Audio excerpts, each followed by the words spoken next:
એટલે કે ચોમાસામાં થાય છે બંધ અંડરપાસ પાણીની સમસ્યા દૂર કરવા એમસી 75 લાખનો ખર્ચ કરશે। જી હા, 19 અંડરપાસમાં પાણી ન ભરાય તો એમસીનું આયોજન છે।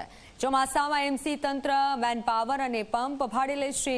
અંડરપાસમાં પાણી ભરાતા લોકોને હાલાકી છે અને અમદાવાદના સ્ટેડિયમ, ઉસ્માનપુરા, અખબારનગર, નિર્ણયનગર, મણિનગર, દક્ષિણી, પરિમલ, કુબેરનગર, જીએસટી અને મીઠાખડી અંડરપાસમાં પાણી ભરાવાની સમસ્યા કાયમી છે। ત્યારે આ સમસ્યા દૂર કરવા માટે એમસીનું આગોતરું આયોજન છે।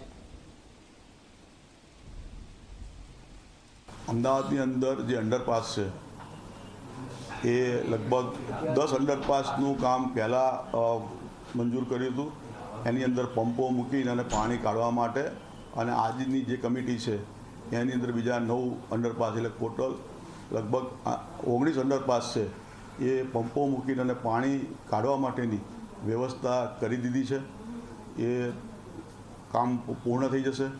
તેમજ જે નવા બનેલા જે છે ડી કેબિન પાસે નવો બન્યો છે અને કાળી ગરનાળા પાસે જે નવો અંડરપાસ બન્યો છે એને પણ વર્ક ઓર્ડર આપી દીધો છે અને એનું પણ કામ ટૂંક જ સમયની અંદર ચાલુ થઈ જશે અને 15 જૂન પહેલાં જે પંપો ફિટ કરવાના છે એ ફિટિંગનું કામ પણ પૂરું થઈ જશે।